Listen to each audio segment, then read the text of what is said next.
오늘 본문을 보면 전도가 최고의 축복임을 말씀을 하고 있습니다. 오늘 본문은 우리가 잘 아는 잃은 양의 비유입니다. 어떤 사람이 양이 100마리가 있었는데 그 중에 한 마리를 어느 날 잃어버리게 되죠. 한 마리 양을 잃어버린 그 주인이 이제 양을 99마리 양을 들에 놔두고 한 마리를 찾아서 돌아다니지 않겠느냐.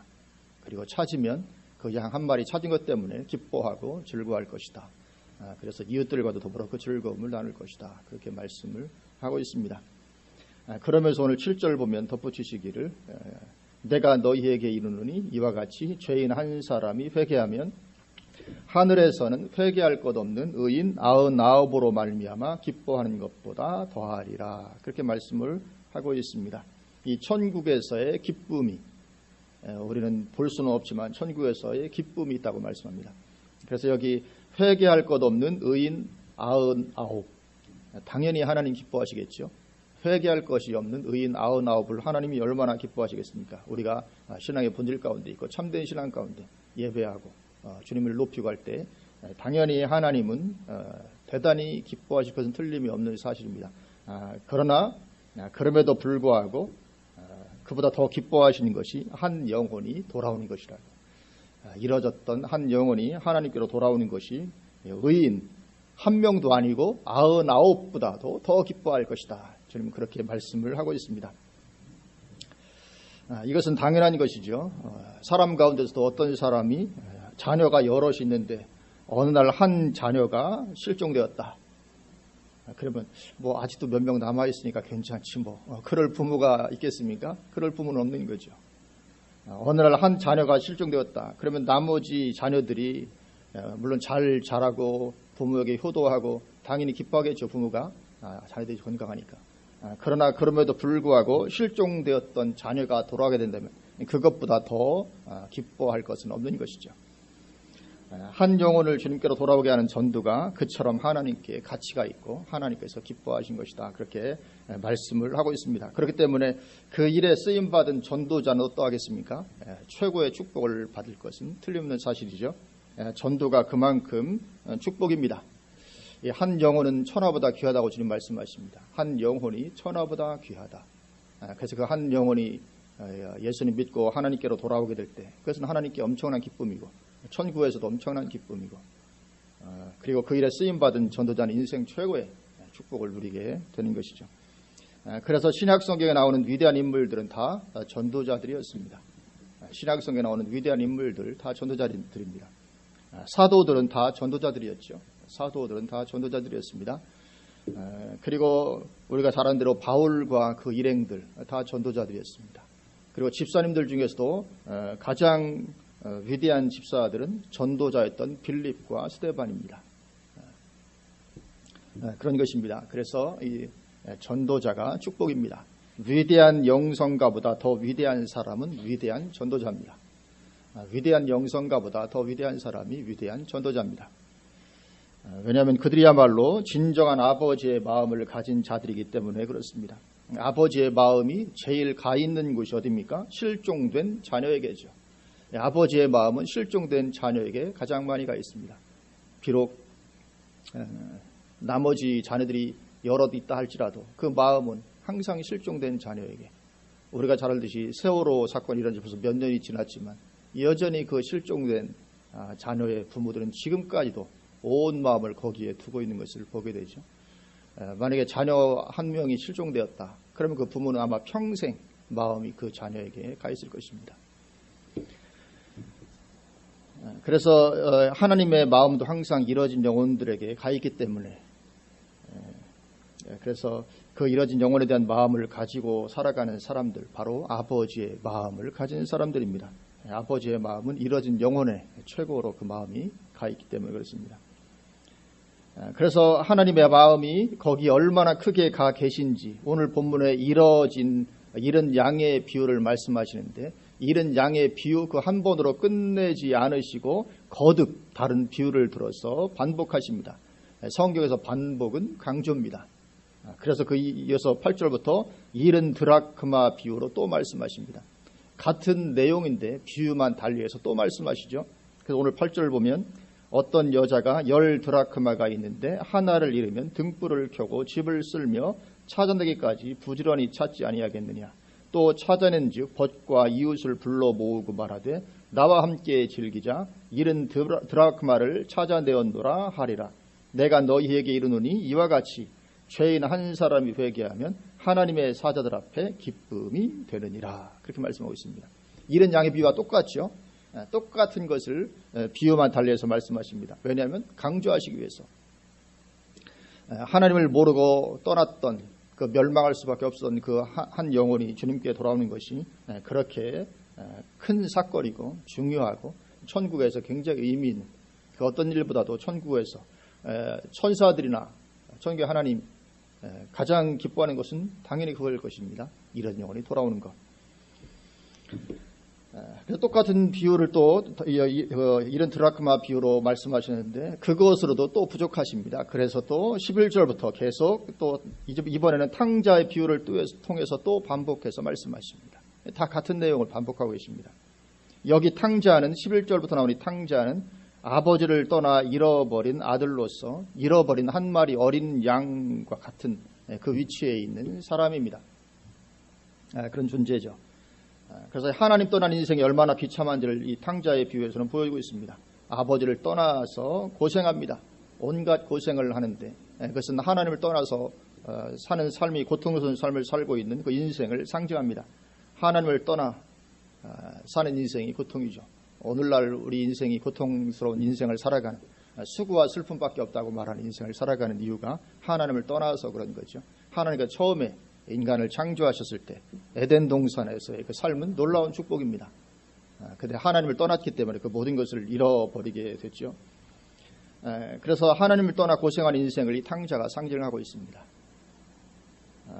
근데 그 잃어진 아들이 이제 돌아오게 됩니다. 돌아왔으니 아버지가 얼마나 기뻐하겠습니까? 22절 보면 22절 아버지는 종들에게 이르되 제일 좋은 옷을 내어다가 입히고 제일 좋은 옷 갖다 입히라. 그리고 손에 가락지를 끼우고 발에 신을 신기라. 그리고 살찐 송아지를 끌어다가 잡으라. 우리가 먹고 즐기자. 내 아들은 죽었다가 다시 살아났으며 내가 잃었다가 다시 얻어노라니 그들이 즐거워하더라. 잃어진 아들이 돌아오니까 얼마나 이 부모가 기뻐하는지 모릅니다. 또 32절에 이 내 동생은 죽었다가 살아났으며 내가 잃었다가 얻었기로 우리가 즐거워하고 기뻐하는 것이 마땅하다 하니라. 이 아버지의 기쁨입니다. 여기 지금 아버지의 기쁨은 하나님의 기쁨을 지금 그렇게 묘사를 하고 있습니다. 하나님이 그렇게 기뻐하신다는 거죠. 그래서 이 탕자의 아버지가 아들이 유산을 나눠가지고 다 떠났을 때 항상 마음이 그 아들에게 가 있는 거죠. 그래서 이 대문을 늘 바라보다가 그래서 아들이 돌아올 때 멀리 상고가 멀음에도 불구하고 금방 알아볼 만큼 늘 거기에 마음이 있었죠. 하나님의 마음이 그렇다는 것입니다. 지금 잃어진 영혼에 대해서 하나님의 마음이 가장 크게 가 계시다. 그래서 한 영혼이 주님께로 돌아올 때 하나님은 기뻐하십니다. 그런데 이러한 것을 기존 신자들이 많은 경우 이것을 감당하지 못한다는 거죠. 여기 탕자의 비유에 나오는 큰아들입니다. 맏아들. 25절부터 보면 맏아들은 밭에 있다가 돌아와 집에 가까이 왔을 때에 풍악과 춤추는 소리를 듣고 한 종을 불러 이 무슨 일인가 물은데 대답하되 당신의 동생이 돌아왔음에 당신의 아버지가 건강한 그를 다시 맞아들이게 됨으로 인하여 살찐 송아지를 잡았나이다 하니 그가 노하여 들어가고자 하지 아니하거늘 아버지가 나와서 권한대 아버지께 대답하여 이르되 내가 여러 해 아버지를 섬겨 명을 어김이 없거늘 내게는 염소 새끼라도 주어 나와 내 벗으로 즐기게 하신 일이 없더니 아버지의 살림을 창녀들과 함께 삼켜버린 이 아들이 돌아오매 이를 위하여 살찐 송아지를 잡으셨나이다. 아버지가 돌아온 아들 기뻐하니까 너무나도 반가워하니까 그게 싫은 것입니다. 큰아들은 그게 싫습니다. 이것이 무엇입니까? 교회 오래된 성도입니다. 이 큰아들은 오래된 성도. 교회 다닌 지 오래된 성도가 탁월한 전도자가 되어야 될 텐데 도리어 교회와 담임 목사가 새 신자들에게 더 관심을 가진다고 시험 들고 기분 나빠하고 그런 것을 가리킵니다. 그런 일이 비일비재하게 일어납니다. 우리에게도 좀 관심을 가져달라는 거죠. 신앙생활을 오래 한 우리에게도 관심을 가지지 왜 새로 교회 들어온 사람들에게 그렇게 큰 관심을 더 가지느냐, 그런 것입니다. 안타까운 일이죠. 언제까지나 관심을 받으려고 하는가. 아버지 것이 다 내 것이다 이렇게 말씀하죠. 아버지 것이 다 내 것인데. 그래서 신앙생활을 한 지 오래됐다면 이제는 관심을 주는 자로 성숙해야 합니다. 교회에서 관심을 받는 자, 이 관심을 받기를 원할 것이 아니라 이제는 관심을 주는 자로 성숙을 해야 됩니다. 그것이 온전한 신앙입니다.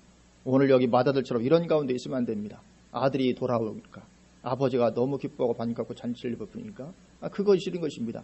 그러면 안 되죠. 자기 동생이 돌아왔는데 같이 기뻐해서 동생을 끌어안고 얼마나 기뻐하고 해야 됩니까? 당연히 그래야 되는 것인데 그렇게 하지 않더라 이거죠. 그리고 오늘날에도 이것은 교회에서 많이 일어나는 일입니다. 그래서 항상 늘 하는 얘기로, 목사님들 세계들 하는 얘기로, 개척교회, 개척 멤버는 교회가 성장하면 다 떠나간다 이런 얘기를 합니다.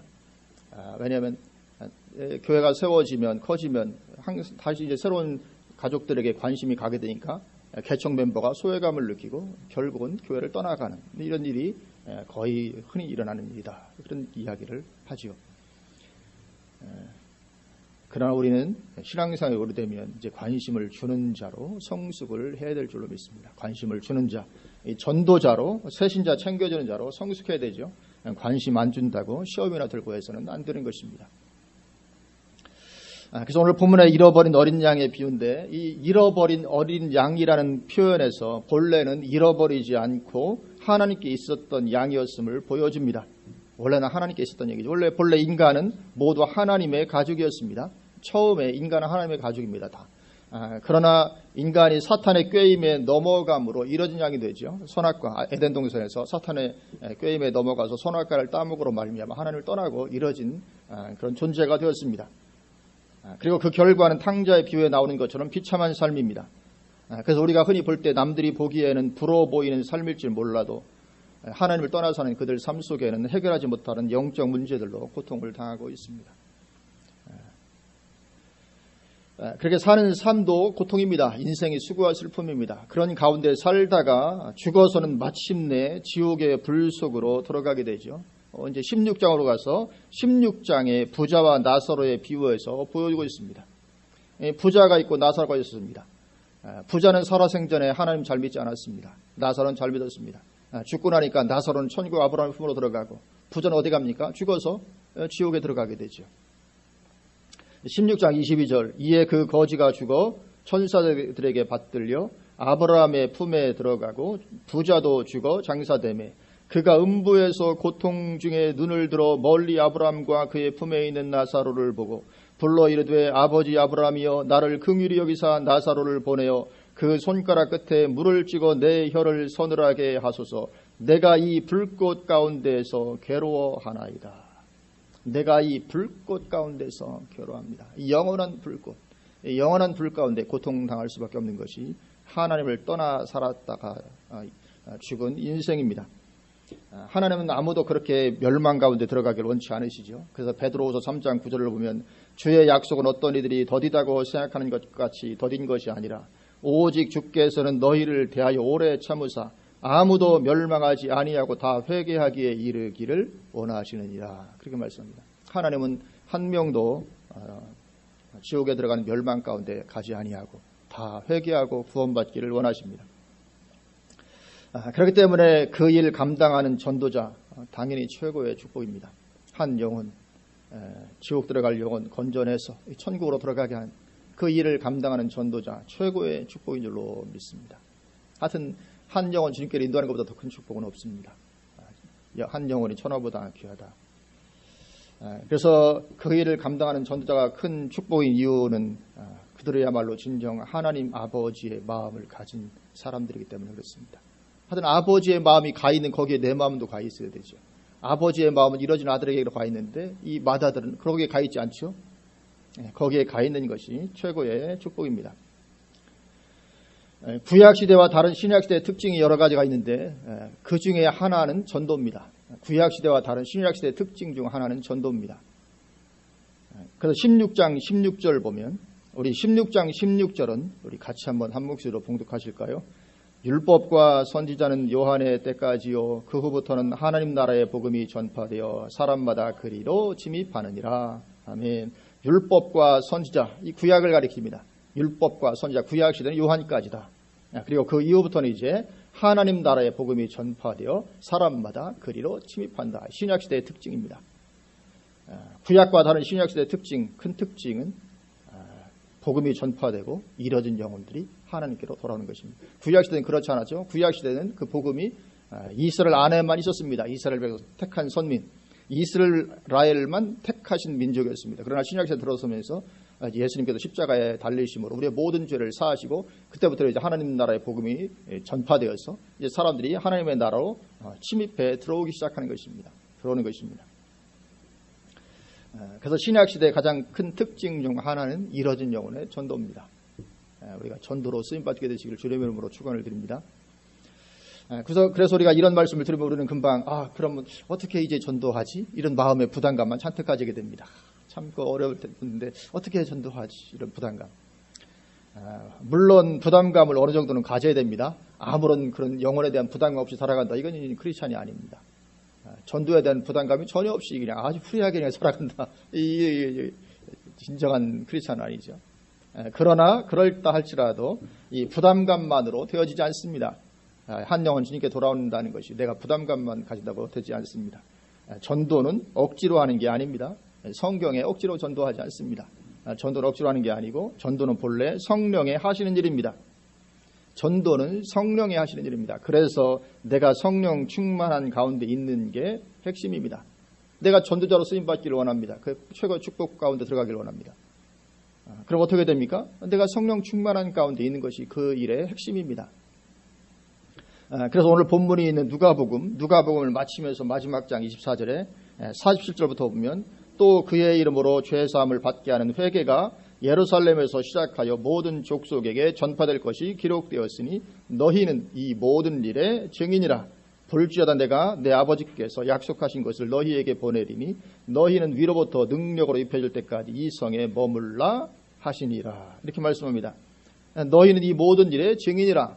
너희가 전도를 해야 하는 것은 맞지만 그러나 성령의 능력 가운데 있어야 한다. 것을 말씀하는 것입니다.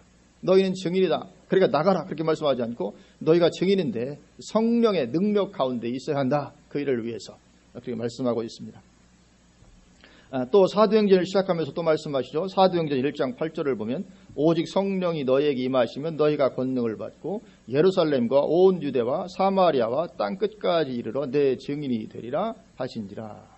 아멘. 여기도 마찬가지죠. 너희가 내 증인이 되는 전도자가 되어야 하는 것이 맞지만 성령의 권능 가운데 있어야 한다. 그것을 말씀을 하고 있습니다. 오직 성령이 너에게 임하시면 너희가 권능을 받고 예루살렘과 온 유대와 사마리아와 땅끝까지 이르러 내 증인이 되리라. 그렇게 말씀을 하십니다. 그래서 우리가 우선해야 할 일은 성령 충만을 구하는 거죠. 우선적으로 해야 되는 것이 성령 충만을 구하는 것입니다. 그러면 성령은 예수를 증거하시기 위해 오신 분이기 때문에 나를 통해 영혼을 구원하는 그 일을 성령께서 하시는 것이죠. 왜냐하면 성령은 그 일을 위해서 오셨습니다.